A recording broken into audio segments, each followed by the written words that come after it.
This is the Mettle podcast, and I am your host, Coach Matt Thomann.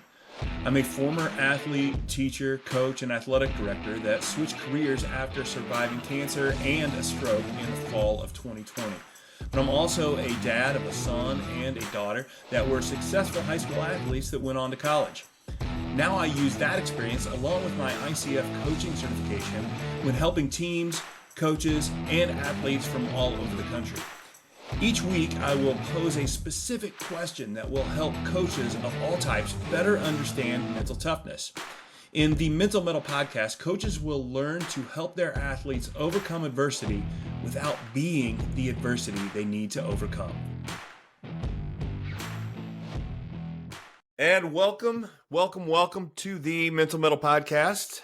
I am your host, Coach Matt Thomann, and I have my guest today, Craig Lambert. And Craig Lambert is author, writer. Currently, Craig, at any point I get your bio wrong, you just let me know. But you're currently is it the sportswriter for Harvard Magazine? I am semi-retired. I don't do that as a salaried person anymore. I do contribute to Harvard Magazine on occasion, though. Okay. Well, then, but you did that for several years, right, with Harvard Magazine? 26 years, in fact. Okay. Well, that's several, right? Yeah. So tell me about that gig. Just a little bit of background about that gig and what you did there and what, you know, not everybody, I assume I know what Harvard Magazine is, but lay it on me. Well, thanks. Sure. It's pretty easy. Harvard Magazine is the alumni magazine of Harvard University, which was founded in 1898. It's been going on for quite a while. It goes to about 250,000 Harvard graduates around the country, and there are many outside the country, but the postage is a little stiff for that. But it goes to Harvard alumni, and I was a staff writer and an editor there for 26 years. I had a great time, and I did all the sports writing pretty much. We had one guy did the kind of weekly summary of football games, but the thing about Harvard and sports is that it has 41 varsity sports, which is, believe it or not, the most of any American college. They have a women's varsity rugby program, for example. You know, there's a lot of things that they offer. And so I got to meet athletes. I would normally be interviewing a star athlete at that time who was doing extremely well. That's why we're writing about him in the magazine. And so I got to interview athletes in lacrosse and wrestling, sailing, football, basketball, baseball, of course, ice hockey, normal things, but also a lot of things off the beaten track, including the various track and field events and soccer and you name it. So I got exposed to a wide variety of athletic skills. And many of the people, or some of them, I won't say many, some went on to the pros. For example, Ryan Fitzpatrick, a football quarterback who's now played for about 8 teams or something, more than any other quarterback ever has. And then of course, my favorite, Linsanity. I mean, yes, yeah. Mr. Lynn. I interviewed him when he was a senior at Harvard, and I noticed that he was in the top 10 in the Ivy League in every single basketball category. In everything, steals, rebounds, assists, points, 3-point, you name it. He was in the top 10. I said, this guy is something. And I interviewed him. He is something. And he now won an NBA championship with Toronto a few years ago. I believe he may be retired now. But certainly I would say the greatest Asian American basketball player I ever met. It is a short list. But everybody knows that story. I mean he's got a 30 for 30 after him. I mean, it was a great story. Yeah, I love doing that. He's a great, very disciplined man with a very, very passionate Christian faith, and I knew this guy had the right stuff. I was not surprised he made it at the pro level.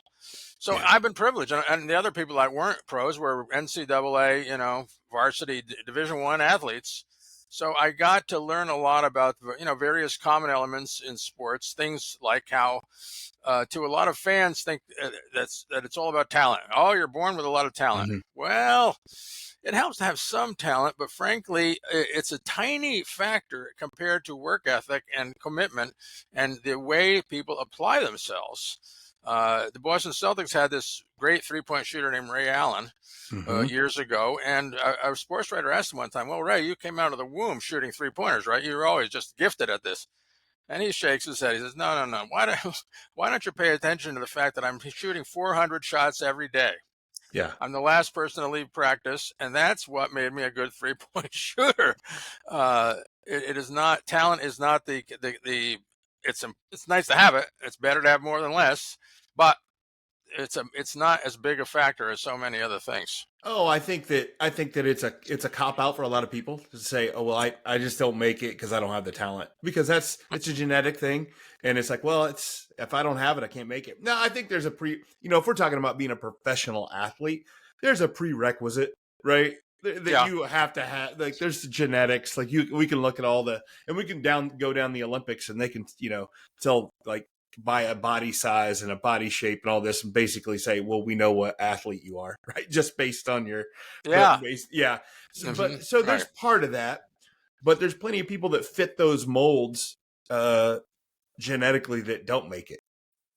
Yeah, I one time heard Carl Yastrzemski of the Red Sox saying, I wasn't the most gifted guy, when I was younger, high school and college. I really had to work extra hard because there were so many other baseball players who were more talented than I am. Well, uh, he's a Hall of Famer, though. Yeah. Despite being one of the less gifted people, he said he used to be thinking about hitting all winter long when he was having dinner with his family. He kind of missed his kids growing up in a way because he's taking a bite of food and he's thinking about hitting. Yeah. Because Well, I think I work with a lot of younger athletes, and I work with coaches of youth sports, and I really caution them.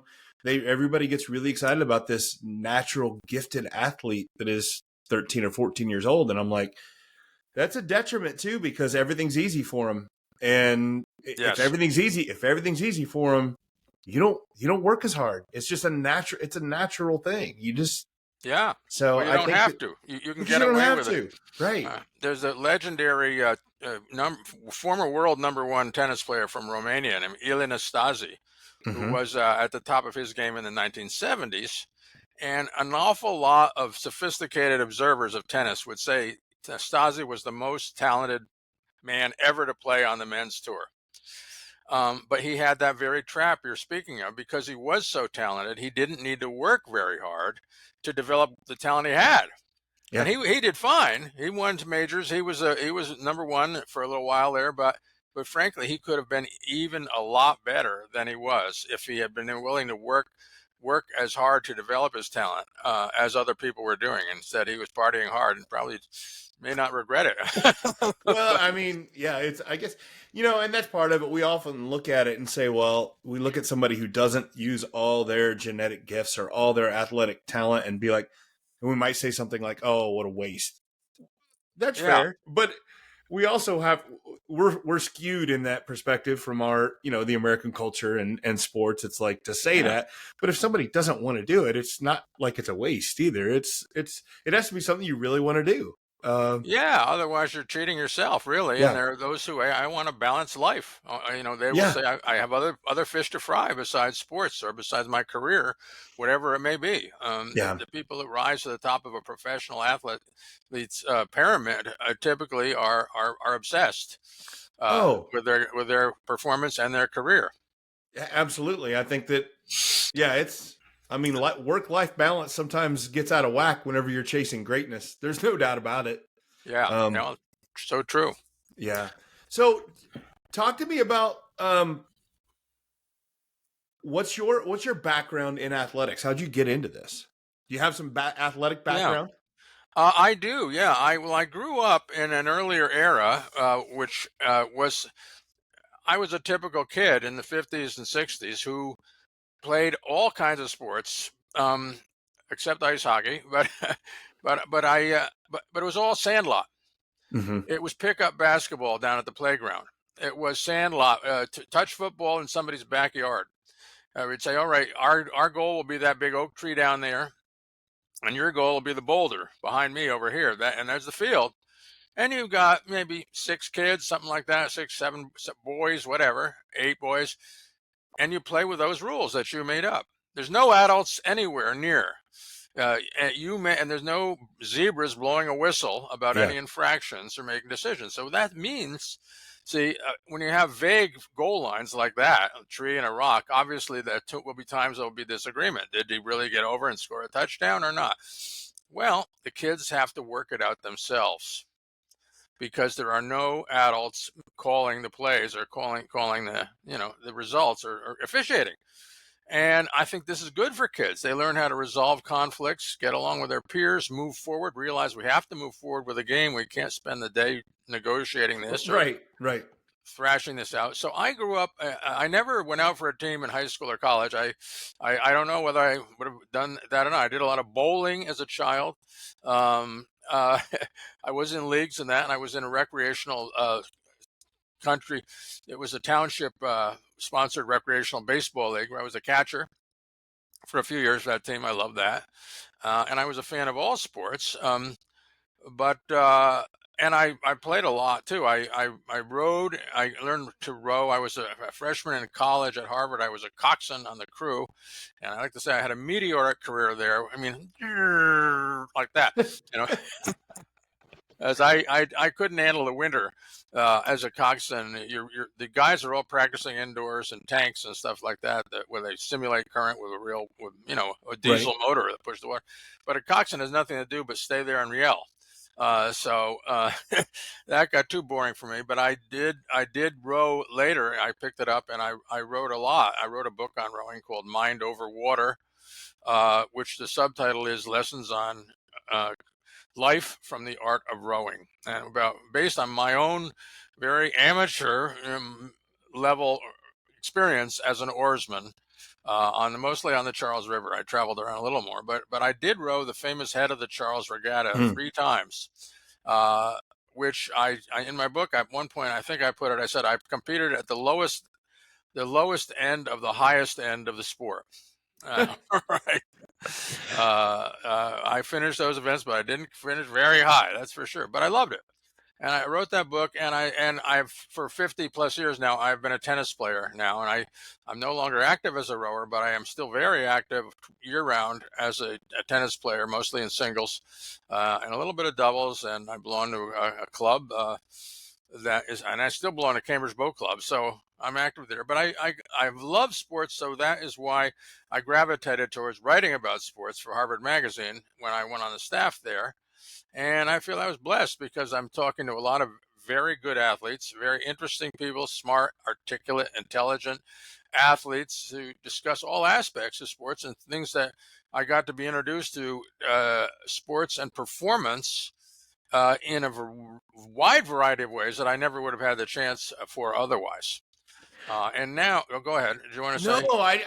No, I'm picking up just such a really cool idea here, and something I know.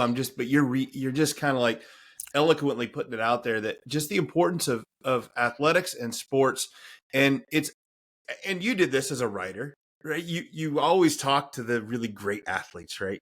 You had to profile Ryan Fitzpatrick. You had to profile Jeremy Lin, right?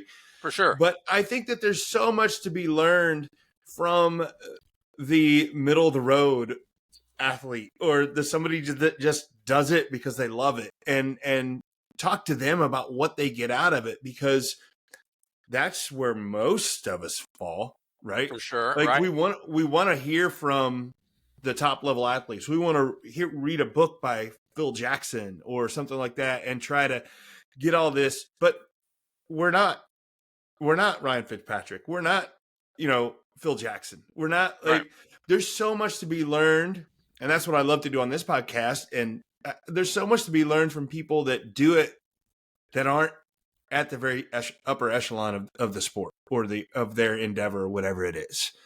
That's right. And in fact, the word amateur as a root for the from the Latin word for love. They do Hmm. it out of the love. Amateurs do it from the love of it. A lot of pros may love it too, probably do. That's how they got as good as they are. But the fact is, 1% or less of the athletes who live in the world are on TV, where the rest of us can watch them. And I admit that probably the goal of the entertainment industry, including sports, is to get 99% of the people watching the other 1%, who, who are the Phil Jacksons and the Jeremy Lins and the Ryan Fitzpatricks and the Tom Bradys and you name them, to Yeah. get watching those people who are an incredibly small percentage of people who engage in sports actively. Part of what we would like to do with the book is get people more involved, no matter what their level of play. You can't compare yourself to the pros unless you're a pro yourself. Luckily, I've had the good fortune of one of my oldest friends is my co-author on the book, The Signature Game. His name is Dick Herbst, who is a pro athlete, now long retired. He was a professional tennis player on the ATP tour and circuit. He played a bunch of professional events, but he then became a coach, mostly of tennis, but he has other kinds of athletes, and he's a brilliant, unconventional man who thinks like no one else. And that is how we decided to join forces. We were already friends. He has coached me in tennis, but to write a book because he had some, I thought, brilliant ideas, and I knew I could write them. I have some ideas of my own, and we've worked out pretty well as Yeah, a and pair. the book doesn't exist yet. You're in the process of writing it, right? Well, it doesn't exist between hardcovers. Yeah, the There you go. manuscript There you go. the manuscript is very well along, and we are confident we will get a publisher, and it will come out. It's impossible to say exactly when. Sure. Several months from now, maybe a year from now, whatever.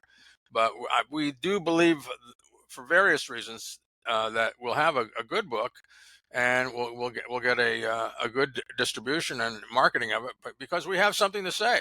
Yeah. It's something that is useful to parents who are coaching their kids, to anyone who's playing the game, or anyone who's coaching the game.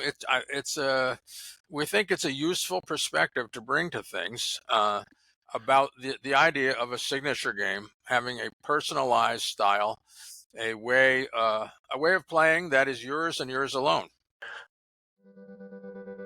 No amount of athletic talent or physical ability can overcome a poor mindset. Anxiety, fear, and negativity will always diminish an athlete's abilities and limit their success. If you're not intentionally developing your child's mental toughness, then they are not reaching their full potential. Mental Mettle Coaching provides the individual drills needed to build the positive mindset necessary for success on the court and in life. Contact today to schedule a free coaching session and start building mental toughness in your athlete. Mettle is a person's ability to face adversity in a spirited and resilient manner. It is a great skill to have for athletics and for life, but it is not something we are born with. If you want it, you have to forge your mettle. And if you listen to the Mental Mettle podcast, you already know that, but not everybody else does yet. So help me out by ordering and wearing some sweet The Mental Mettle podcast gear. We've got short sleeve tees, long sleeve tees, and some super comfortable hoodies. Order online today and you can have your gear in no time. But the best part is that every order helps support the show and helps me spread the message that mental toughness is a trait that can and should be built. So find the link in the show notes, order your gear, and start showing that you know how to forge your mettle. Yeah, lean out. I read a little bit about what you sent me about what it means and just like having your own signature game. And I love there's two things I thought about it. I thought about the intentionality of it, like how to play with such intention, which is a good idea. And also just the personal adaptation of that. Like not just being intentional on what you're doing, but having it being your own style, right? Unique. Yes, And rather than trying to be, well, it's just what we were saying. Rather than being somebody else, it's being yourself, which is so.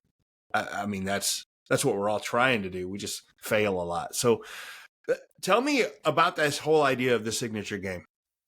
Well, that is you've got a good handle on it there, Matt. It's The idea is that we all can learn from imitation of others. How do we learn to speak? Imitating our parents, right? It's that imitation certainly has a role to play, and that's true in sports as well. We follow the great athletes, try to do like they do. They're our idols, right? Especially when we're kids. And we have coaches who are often very helpful. Not always. Sometimes they're less helpful or unhelpful.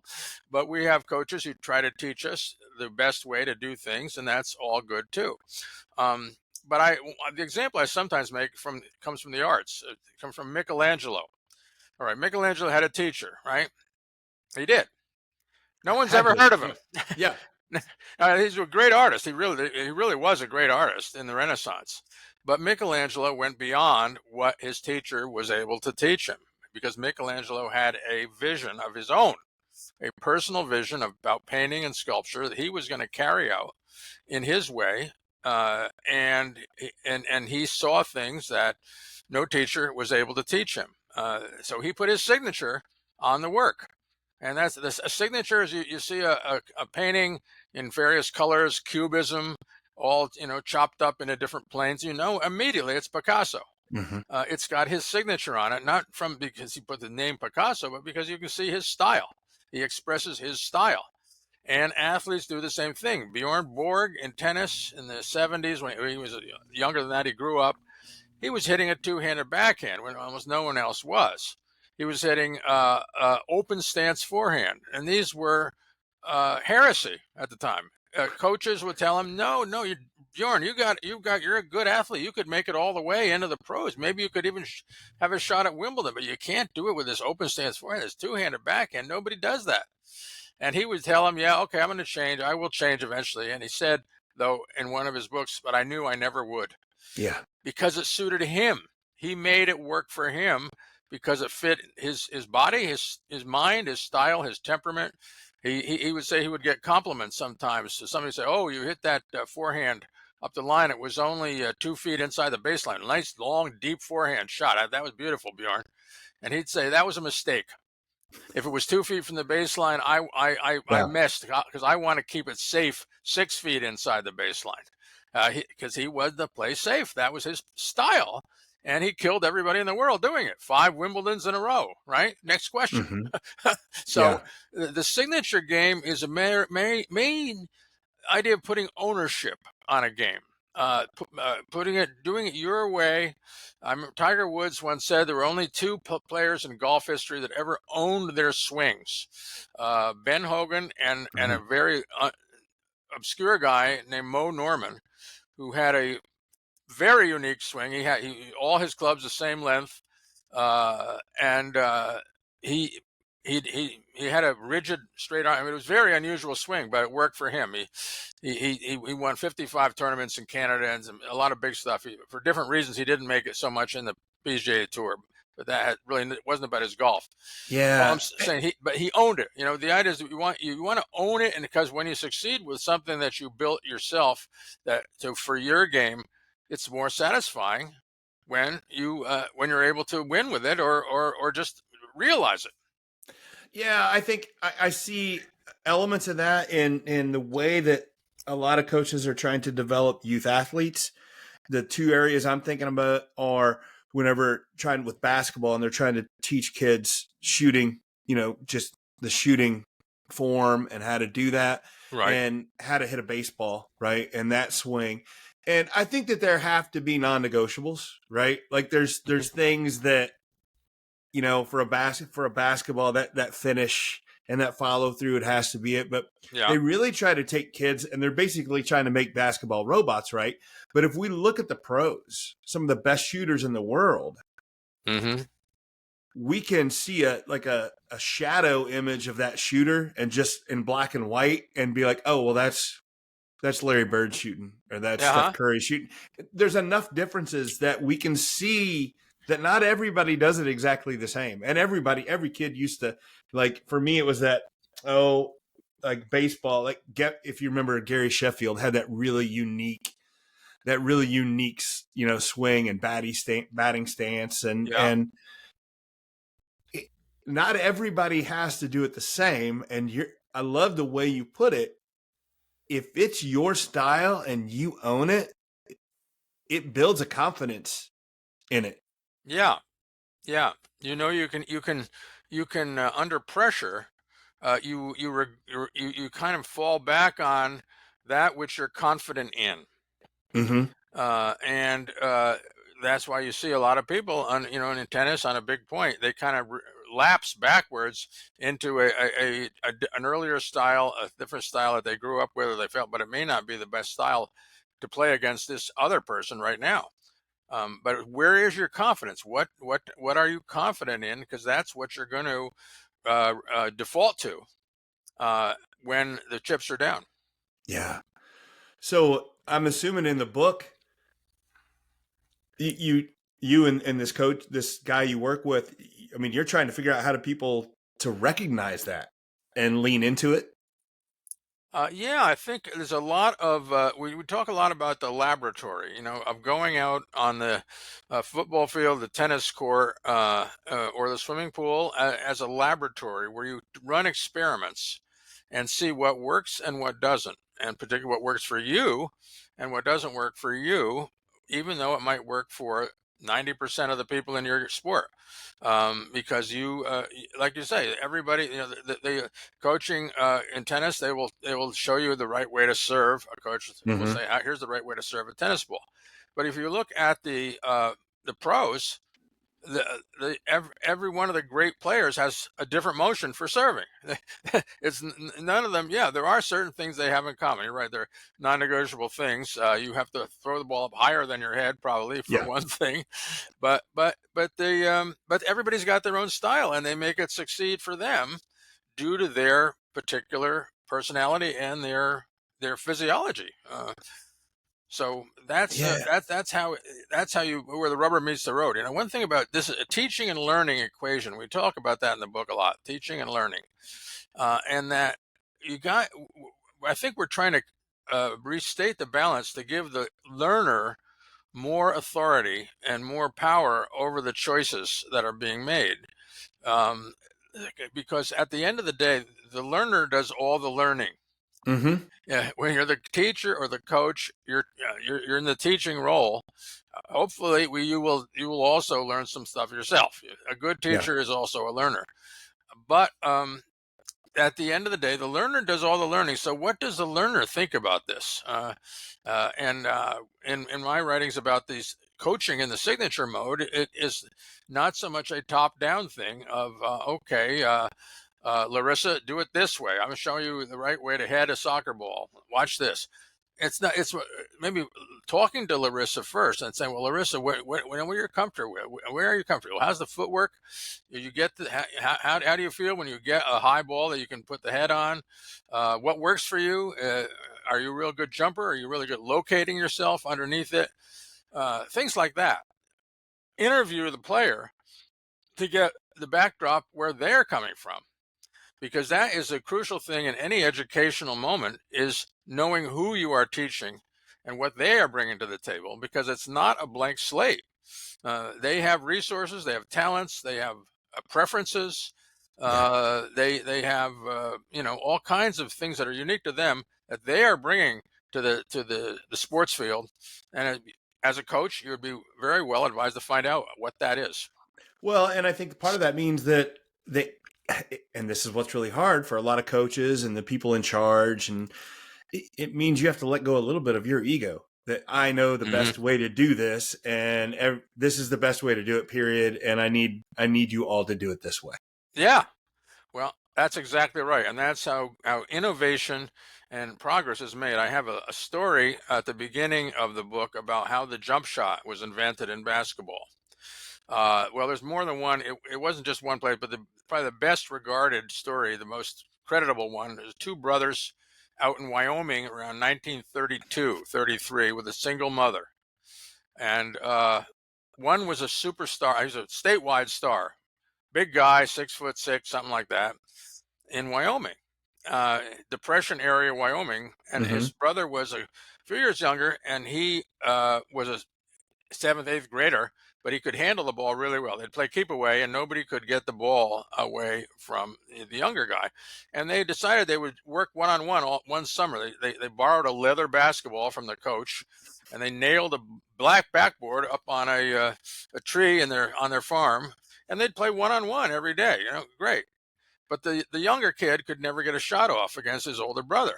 Much taller, he would slap a ball away. He just couldn't get it. And one day, the older brother said, "Hey, I tell you, why don't we, after we finish our drink here, go back? Let's see if you can somehow get a shot off against me." And the younger boy did one thing that had never been done before.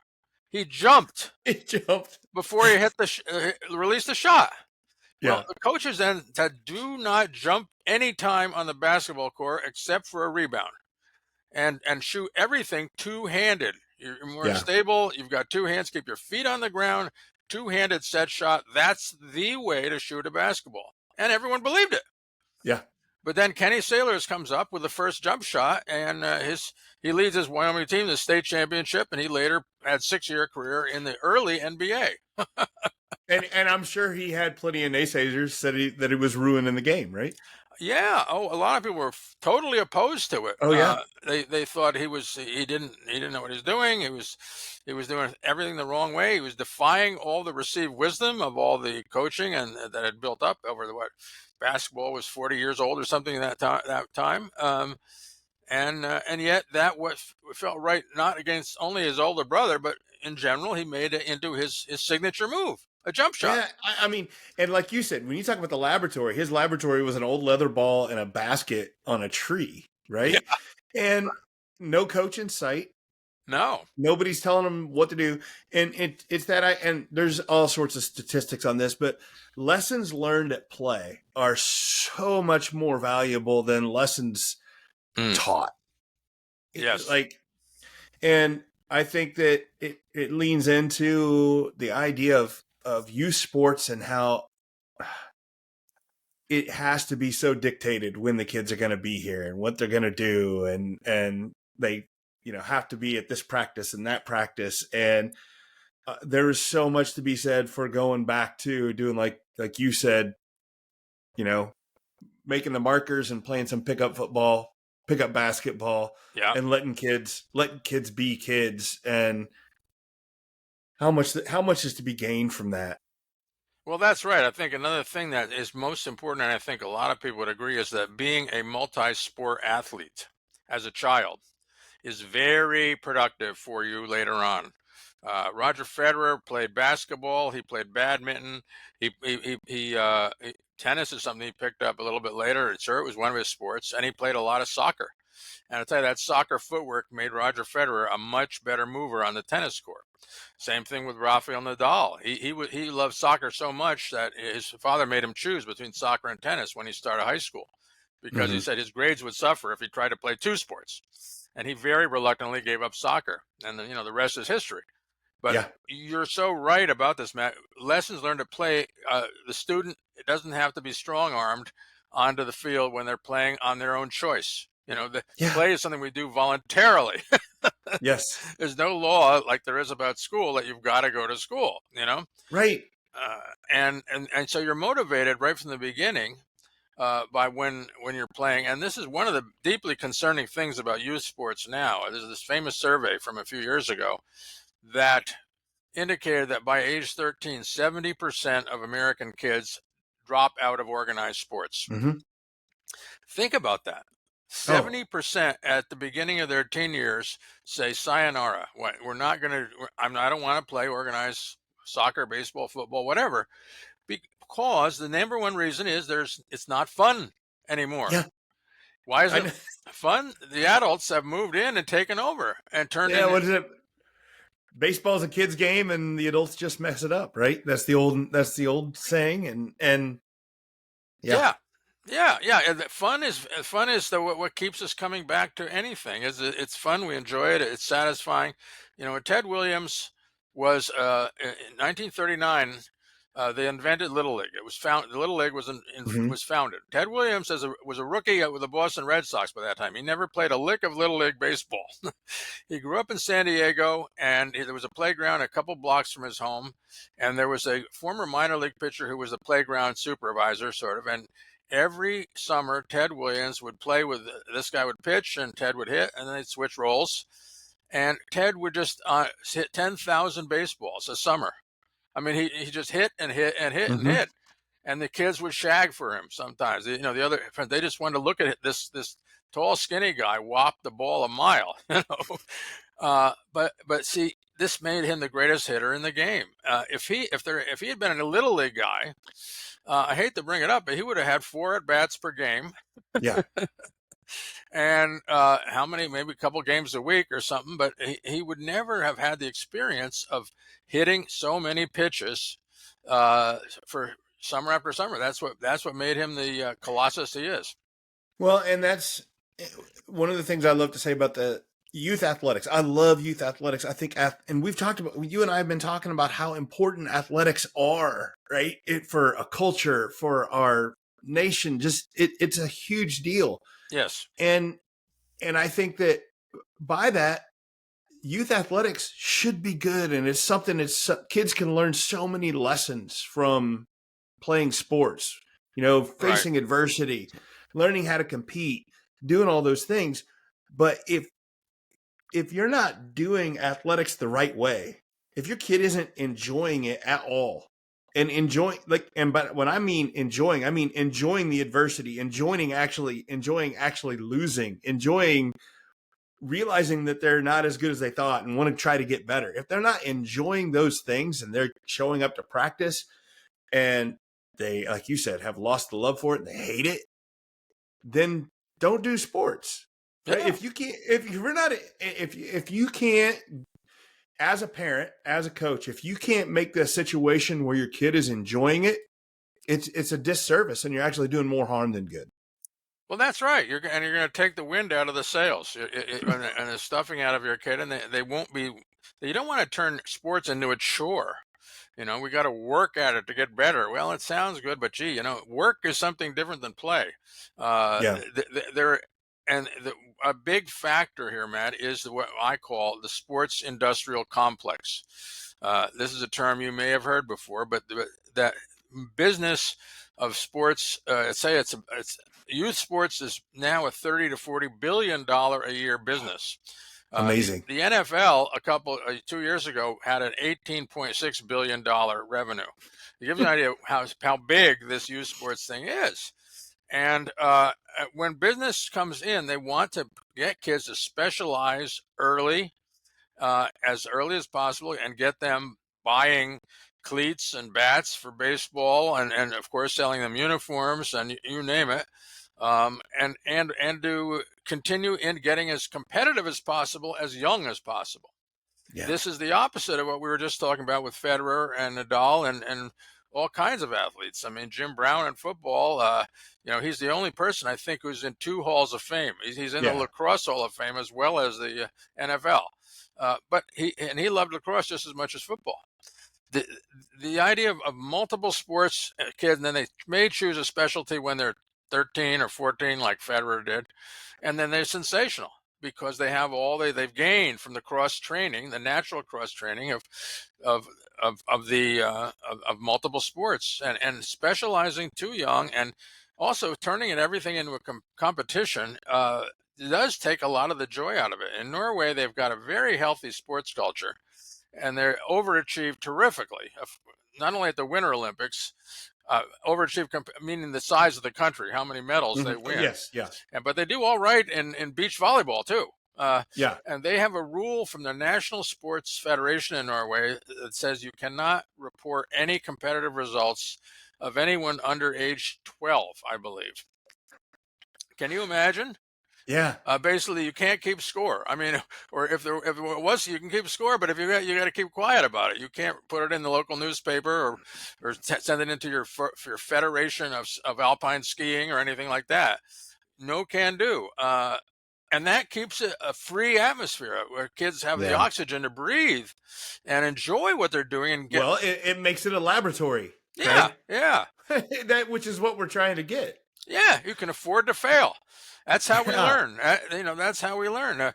I've had coaches tell me it's very difficult to coach an undefeated team, Oh, which I'm sure you may have done this yourself. it, Have you ever tried that, or do you know what it's like? I mean, it's. I just don't think that. I just don't think that always winning is the best recipe for long-term success. that's right. In fact, I know it's not. No, for sure. See, what happens is that the winning teaches you what you can get away with. Losing teaches you what you cannot get away with. Yeah. And that is a very valuable lesson to learn where you need to improve, what you need to fix. We lost that game. What did we do wrong? How did they do something? What did they do better than we did? And then you can improve. But if you never lose, you don't get that opportunity to learn. That piece of the laboratory goes away. Yeah, I mean, failure is not the opposite of success. It's a part of the path to success, and I think that's people don't. I mean, especially when we're talking about kids, you're like, oh, we're too worried about whether or not our 12-year-old's little league team is winning. You can't make chicken salad out of chicken feathers, or perhaps you've heard it or even said the other version. Regardless, good coaches should not blame a lack of success on the players they get to coach. It's a lame excuse, and I'm sorry if that ruffles your feathers. But it's your job as a coach to develop your players. If your athletes lack skill or mental toughness, it's your responsibility to develop it. But how do you make today's athlete tougher without risking breaking them? Well, Mental Mettle Coaching now offers professional development for coaches, explaining how to do just that. The program is called Ember to Inferno, Building Mentally Tough Athletes. It teaches real tools and tangible methods that are proven to increase the mental health and toughness of athletes.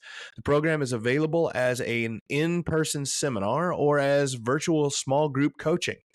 Don't wish for mentally tough athletes. Build them. Contact Mental Mettle Coaching today. Mettle is a person's ability to face adversity in a spirited and resilient manner. It is a great skill to have for athletics and for life, but it is not something we are born with. If you want it, you have to forge your mettle. And if you listen to the Mental Mettle podcast, you already know that, but not everybody else does yet.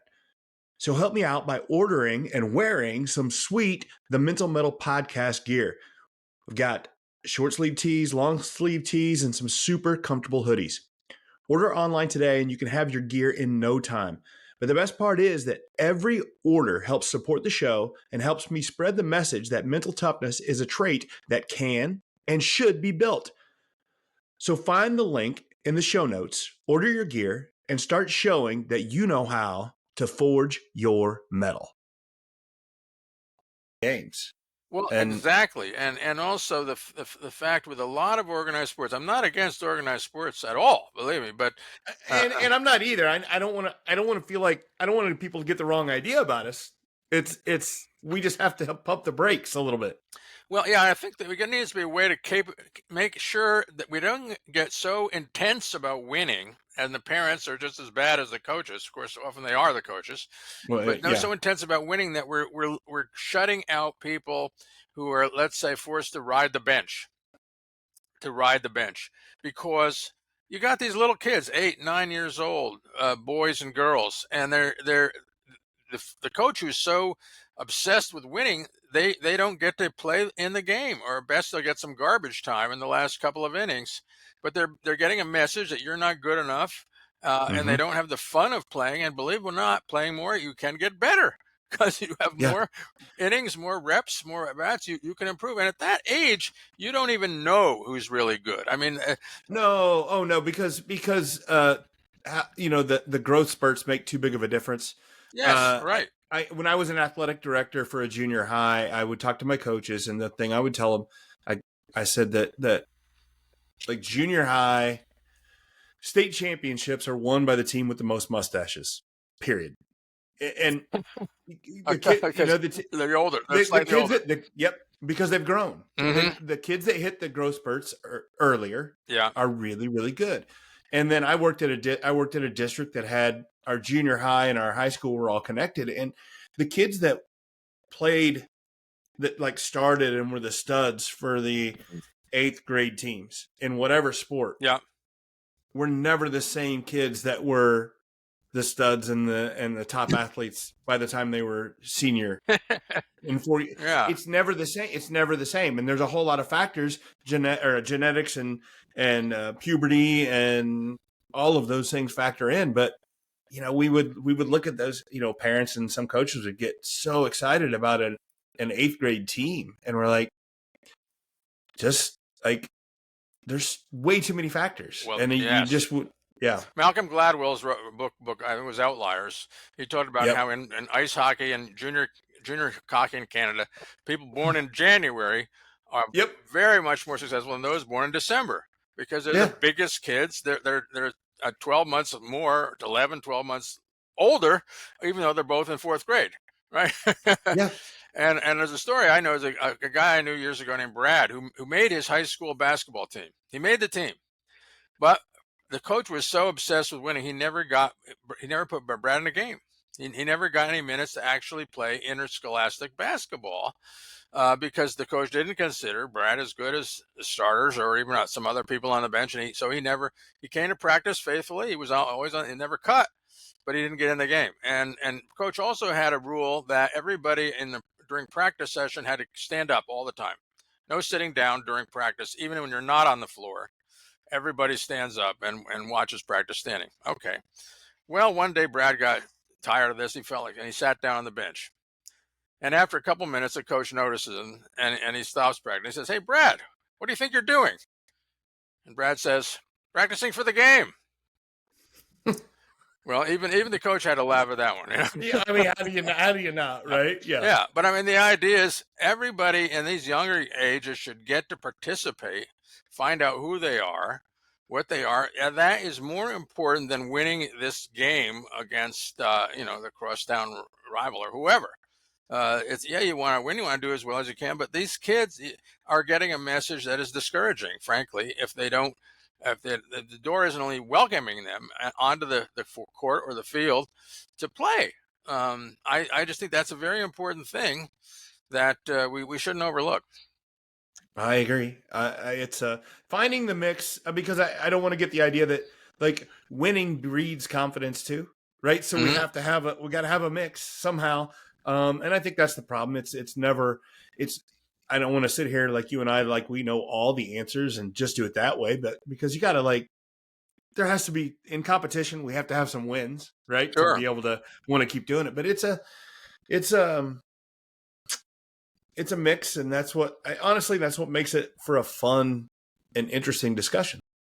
Yeah. Well, there's two sides to the coin for sure, and that's why we keep score. I mean, we do keep score, and we find a winner and a loser.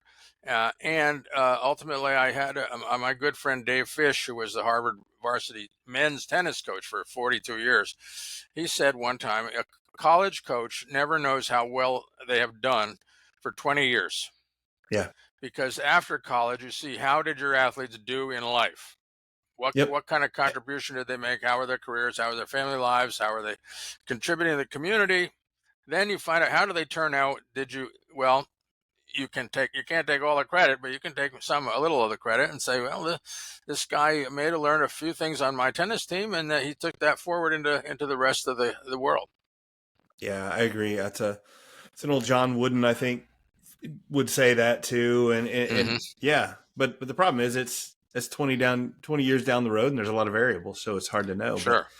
But, so when you're talking about, I want to ask a little bit about when you're talking about the signature game and developing the signature game. I like to lean into the mental health part of it and how to develop mental health for athletes, because like you said, not only are a lot of kids quitting, but I see a lot of kids going into high school and college they feel like they're stuck. They can't quit, but they're really struggling mentally. And is there much of a connection between this signature game and how that affects mental health of athletes? Well, I would think it has to, in a way, because I think you get a healthier mindset when you feel that you're point of view is respected, or that your point of view matters rather than just the coach's point of view, let's say, or the parents' point of view. Whereas I know parents can be domineering, and there's all those stories about the rabid soccer parents who are abusive to the referees, to the players, the coaches, like that. They're just way warped in the terms of their perspective. But if you are respected, your views are cherished, respected as the athlete, which is the signature game is about that. That will build a certain amount of confidence and love for the game. You're on your home turf in a way. You're to the degree you can do it. You're playing it your way, and you're prospering as far as you're able to prosper with your skill level. And I think that gives you a little bit of an advantage. We talked a little bit earlier about what people regress to or default to Yeah. under pressure. And it's nice to have your trump cards. You know what they are because you owned them. You built them up yourself. You know that when need be, you can lay down a bunt for in baseball maybe and get a bunt single because of your speed. Or whatever your quirk is, the things you know how to do. It might be a serve in tennis or a way of cutting back in football. If you're running back to slip past the block, you've got things you can do that you own and you trust. And when you have that, I think your mental health is supported by that. Because it's always a problem when you're using a template that was externally generated. Because it's somebody else's, right? Yeah, it's somebody else's template. Even if it's a basically sound idea, it just may not fit you that well, or you may need to modify it. I go to yoga class, and there's certain things they ask me to do. I can't do them, but I can modify them, and I can do something pretty similar. In another few months, maybe I will be able to do the original version. But you modify things and not have a supervisor telling you, "Oh no, Craig, you can't do it that way." No, that's wrong. That's wrong. You're not doing it right. Well, you got to find it. It's a practical thing. The signature game is making it work with what you have in your situation. It's interesting that and I hadn't mentioned this to you, but my listeners will know I'm 48 now. And I started practicing jujitsu for the first time at 47. Wow. It's a whole long story. But what I'm picking up there is the instructors that I deal with, there's so many different options in jujitsu. There's all sorts of different submissions. But they would say this, or my instructors would say this all the time. They're like, hey, this may not be the best for you. In this situation, this might work better for your body style, for your aggression level, for your whatever. And they're always talking about what type of grappler do you want to be, and I had never thought of it, I just made the connection with what you're doing, and what they're really doing is, there's ways to do it that are technical and certain submissions and moves, but they're definitely talking about find what works for you and use that and get confident with what you do. Yeah. And I'll be honest, it feels a whole lot better than being told to try to do something that I really struggle at. Yeah, absolutely. Absolutely. And it doesn't matter how it looks necessarily. I tell you, there's a guy on the pro tennis tour now, a Russian guy named Daniel Medvedev. He's a top 10 player. He won the U.S. Open over Djokovic a couple years ago, and he's still right up there. But there are people that call his forehand. It says it looks like somebody trying to swat a fly with a magazine inside a small bathroom. Yeah, it's not. It's ugly. It's not. It may be ugly at times. It's not the way the textbook says to do it. It's completely other than that. But it works for him. It works for him, and nothing. It doesn't matter how it looks. But he has confidence in that. If he were trying to fulfill a template of the beautiful strokes, the forehand stroke as taught by classic coaches, he probably wouldn't be where he is. You need to be very practical and in that laboratory of experience, as opposed to in your head. in your head of Yes. just saying, well, is this how, you want to? My friend Dick and I, he likes to not emphasize technique so much. He says, look, you get your technique out from your strategy. He says strategy comes first. You have a way of playing the game, and that your way is going to be this way, and you'll find a technique that works for that strategy, and you'll build that technique. Most of coaching and athletic instruction is the other way around. It says That I was going to say what you just said, like strategy over technique and how to learn the game is completely bass backwards with from what is taught. Yes. And yeah, so you might like, which I love what you're saying, because I love looking at things from a different perspective, and that definitely is. Parents of athletes know that confidence and belief are fundamental for success. We want them to play without fear and without anxiety, but once those negative thoughts take over, it can derail years of work. Turning that anxiety into belief is similar to building strength and speed. It just takes intentional effort over time. Mental Mettle Coaching provides the individual drills needed to build the positive mindset necessary for success on the court and in life. Contact today to schedule a free coaching session and start building mental toughness in your athlete.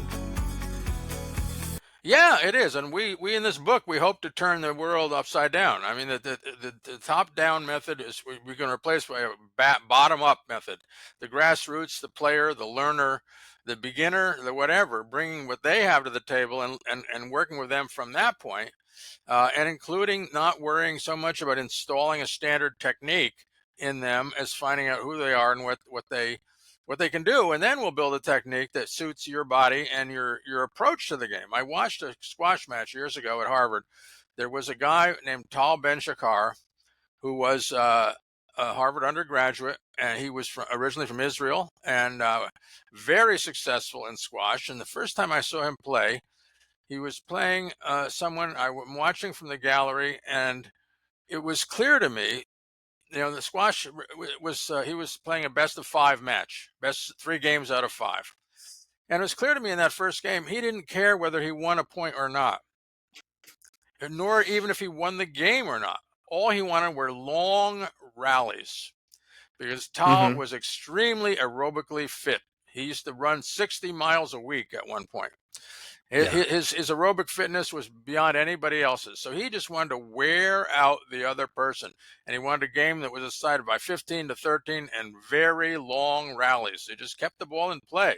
He didn't try to end the point. He had chances maybe to put it away. No, he wanted to continue long rallies because he was going to drain the gas tank of his opponent. And by the 3rd game or the 4th game in that 5-game match, Tal was going to dominate, which he did. So what you see what I'm making about the point of your strategy dictates his style of play. Absolutely. And I think that when you said he wasn't necessarily focused on winning, that's not true, because he wanted to win, but just focusing on winning is not the best way to win. That's right. Right? It's finding what works for you and how to, like, I just love what you're talking about, but it is such a more mentally healthy idea to be able to work with players and talk about their strengths and their weaknesses, about what they can and can't do, and finding ways for them to compete and succeed using those strengths and weaknesses to their advantage. Yes. And that makes me feel so good thinking about if we could start to do that with kids. Well, absolutely. It's going to help them thrive, blossom, feel good, smile more.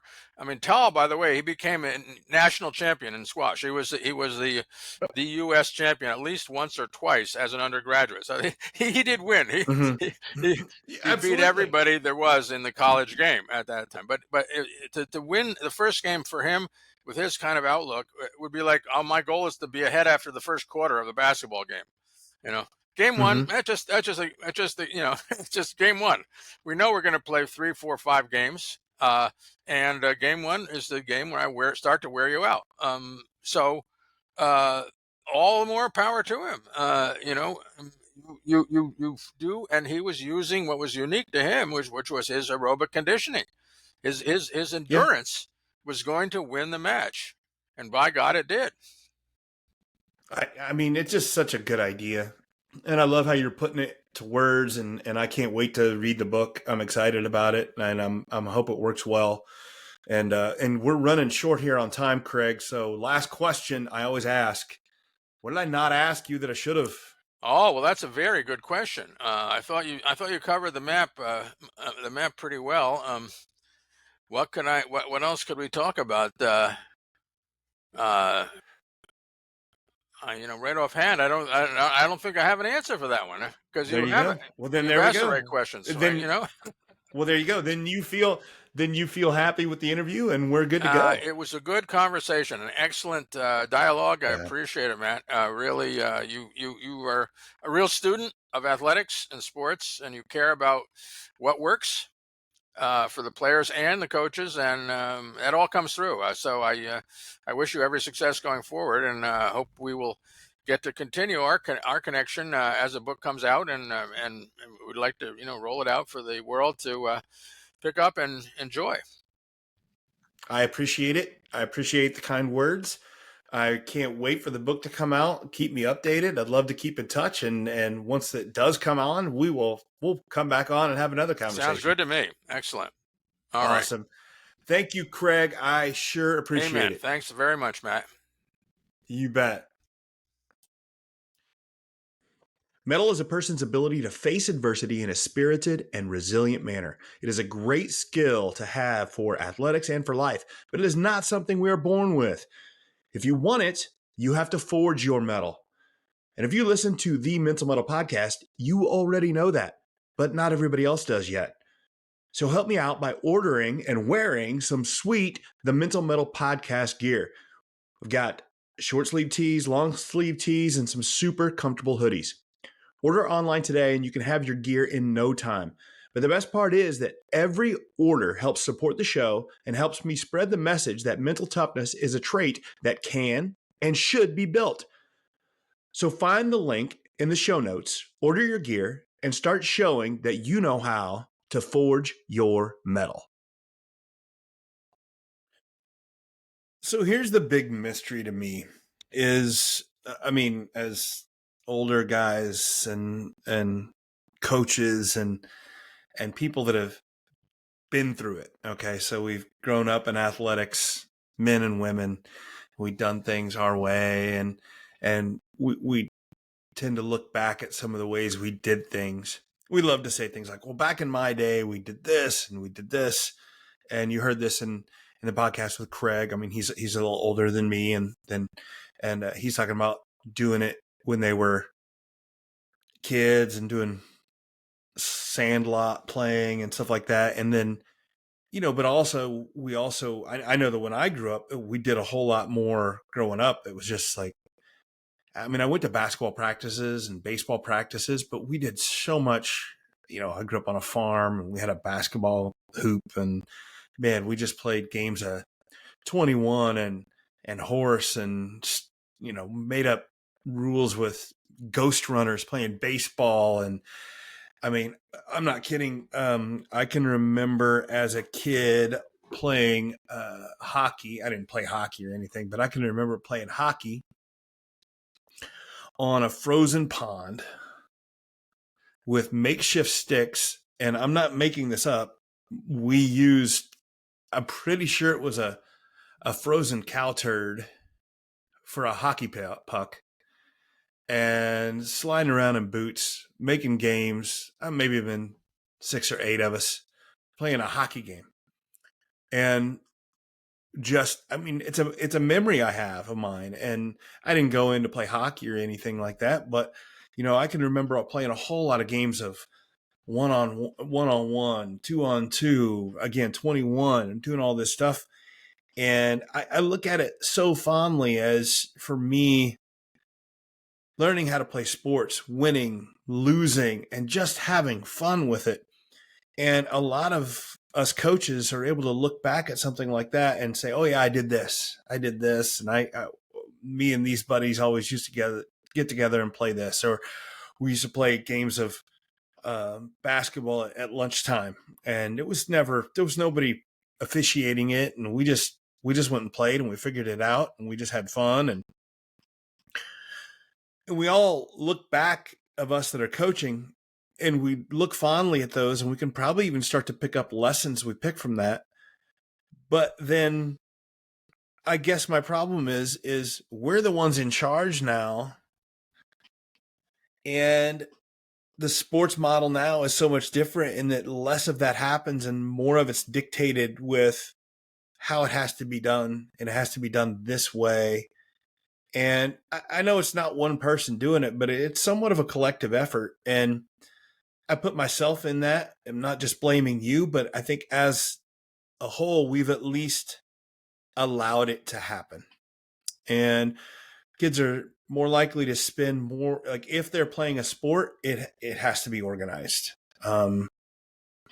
Sports from a very young age are very organized, very stringent, has to be done this way. And as Craig was talking about in the podcast, about even skills have to be learned in a certain way, with fundamentals a certain way. And when we talk about mental toughness, there is a benefit for knowing what needs to be done, getting there, getting it done, following a schedule, and having some regiment, and, you know, building a little bit of toughness and, hey, this needs to be done. But there's another side to it as well, in the sense that doing things in play is more of that laboratory and allows us to accept failure more, right? Because you try new things and the failure isn't as a big a deal, right? The score isn't really, nobody knows the score. The parents aren't watching. There's no refs. It's no big deal.